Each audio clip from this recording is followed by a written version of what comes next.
Welcome to My Story Matters.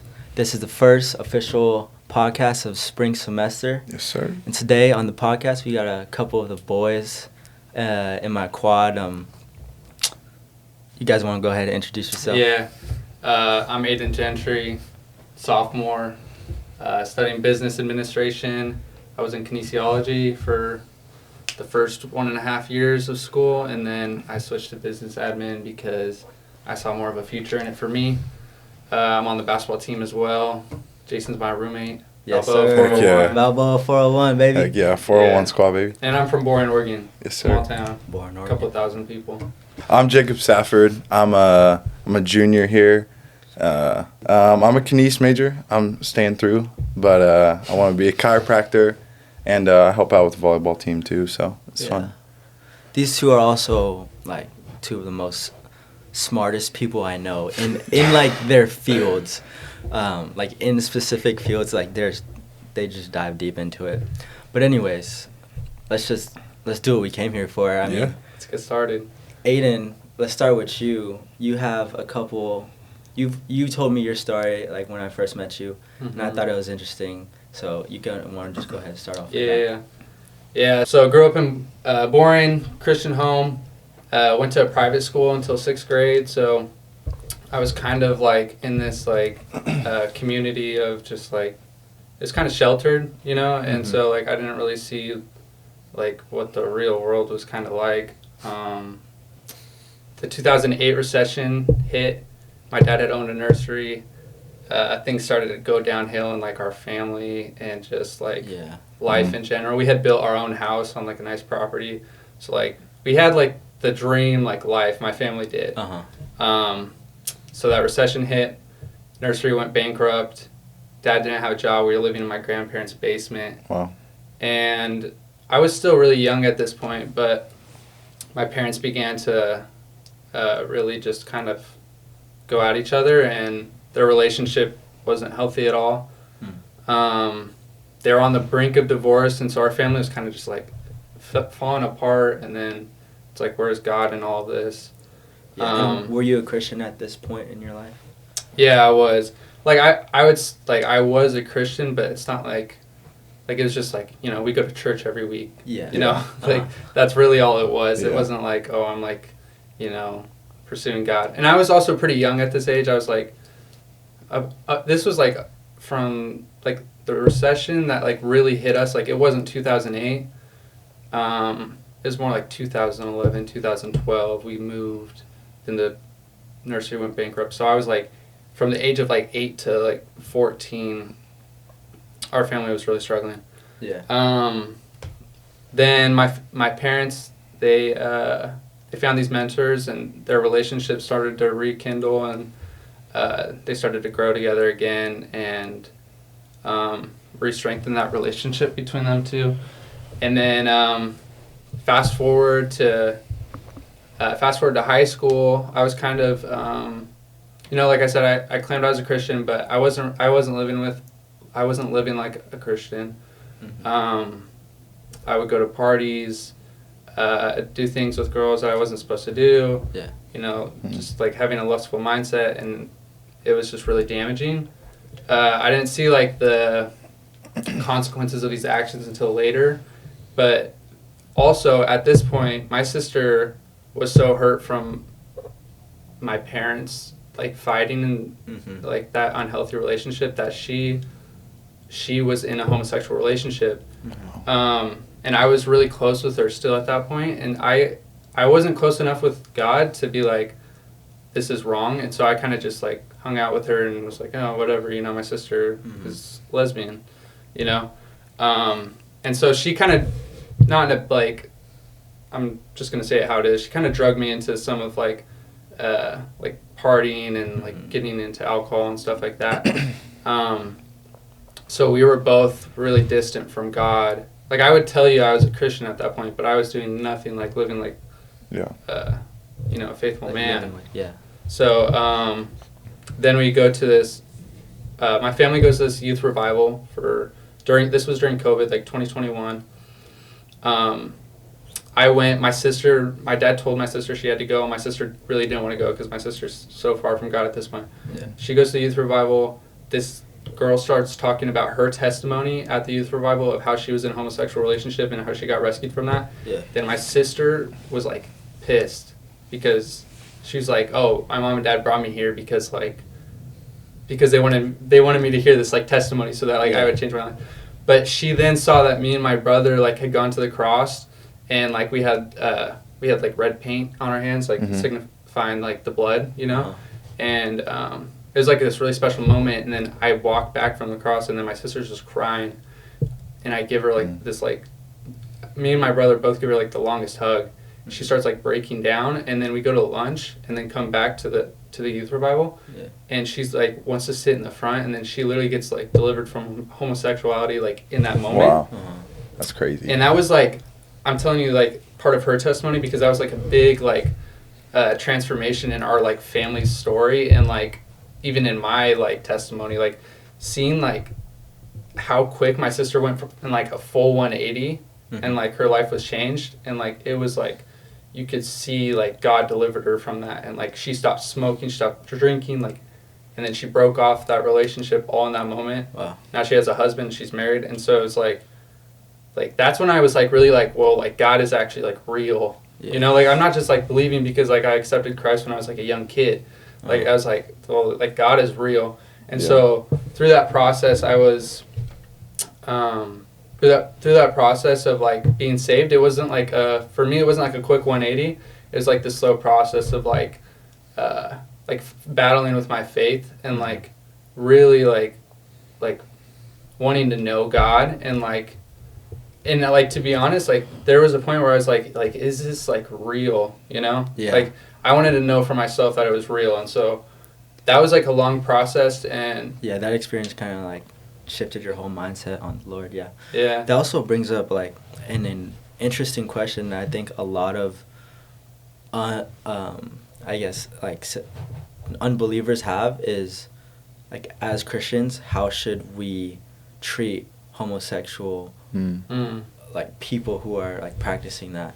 And like there are some who claim to be Christian who believe that homosexuality is right, but like as I guess like scripture following believers, like how do we treat them? You know what I mean? And it's like I would say is love the person, not the sinner. You know what I mean? And I think that you as a young person, even though you didn't probably think that, you definitely did that with your life, not like condemning your sister, but sticking around her, hanging out with her, even though she's, you know, going through something, whatever it may be.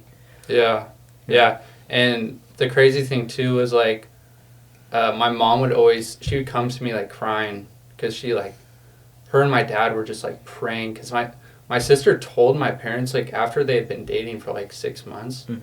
My parents had no clue. I had no clue. So she told my parents, and like my parents, like it was like it hit hard to them because you know they're followers of Christ, and at this point their relationship is like rekindled and they're doing really well. And so they were just like always like every night just like praying.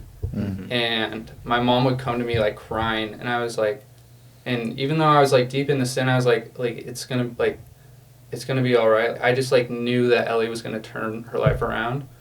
Ellie's my sister. I had that belief that she was gonna turn her life around, but my parents didn't stop praying.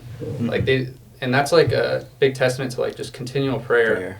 Like they were just 100%. Always praying, and like now her life is just like a testimony of like that's super obedience. Sick. And then that effect on you, like how did that look on your life? If you were looking at it from an outside perspective, how did that look on your life? Like, what was the turning point after you realized that, oh, God is real? You know what I mean? This is real. I need to actually take this serious. I think it was just, like, the cascading effect of, like, multiple events happening. And I was like, and it was, like, multiple things. There's not, like, this many coincidences, like, you know? And, like, it was always, like, when I started pursuing the Lord, it's like funny how like your life just like improves. Like, you know, like you're like, dude, my life's like getting better. Seriously. As I'm pursuing the Lord. So it's like it's like, why would I go chase these like worldly like possessions? Not that it's easy. Not that it's easy though to like pursue God all the time, but that's facts that just as you do pursue, it's just like I feel like God gives grace to like people who really want to abide in Him. Like 100%. And I also had like one of those moments, 8th grade-ish year, I started following the Lord like more passionately, but then I kind of went backwards in high school. And then when I came back my junior year and really started to like dive deeper and more commitment, more surrender, I was like, what was I thinking? Like, I just lost so much time to grow. My life is way better now. And it could have been even better if I just stayed on course. You know what I mean? Yeah. I think like that's how my like journey has been too, where it's like it's not like this, you know, which like I'm like trying to get there. That's the goal. You know, that's the ultimate goal is like faith, like consistent faith. I would say like there was a point last year in second semester where I was like, okay, like I'm done like living for this world and like kind of just like putting God on the back burner, and the Lord's like actually my savior, and like I need to live my life for the Lord. But like it was always like it was kind of like this, you know, and like I think a lot of that was just like built in like deep insecurities, and like I'll jump into like kind of my battle with like acne. So you guys know I've talked to you guys about it, but I used to deal with like terrible hormonal like cystic acne. And that was like a huge insecurity for me. And I'd say I really battled with it from like 17 to 19. Yeah, 17 to 19. So like for over 2 years I dealt with it, and it was like, oh my gosh, the most depressing thing ever. Like it was just, and it was all localized like in my forehead area. And it was just like, you felt so insecure, and like you had like no confidence at all. If I went on this podcast when I had like terrible acne, like I literally wouldn't be able to do it, you know, just because like I had no confidence in myself. And like I think like the Lord is like some people tend to like over spiritualize like Lord, heal my acne, like where like at times we can be like, Lord, give me strategies so that I can heal my acne. Because like the Lord, like God created this world and like think like these physical things that can like heal our bodies and like 100%. Build better habits and like all these things. And so the Lord will give us strategies, and the Lord gave me like He set upon me the strategy of like fixing my diet. And so I fixed my diet. I cut out all processed foods, all added sugars, food dyes, any processed food at all. And it was strictly animal-based diet where I was just eating clean meat, eggs, raw dairy, fruit, honey, and it was like this process of healing my skin, and now I'm really passionate about it, and I tell everyone about it because I'm like, dude, if I get a test for that, he man. tells everybody. We live right by him. He's a man of his word, though. He has beef every day, 7 days a week. Yeah, no, for real. No, but like the way he talks about it too, it like convinces me to turn over. Yeah, I started buying like raw milk for $8 for a little quart, and it's so expensive. Well, dude, it works because I mean, before we met, like I was super interested in that stuff too. I had GI tract issues, and we like both connected over that. Like one of our first times meeting where we were like talking about like, oh, like animal based, you eat that way too. But man, dude, it works. It works. Yeah.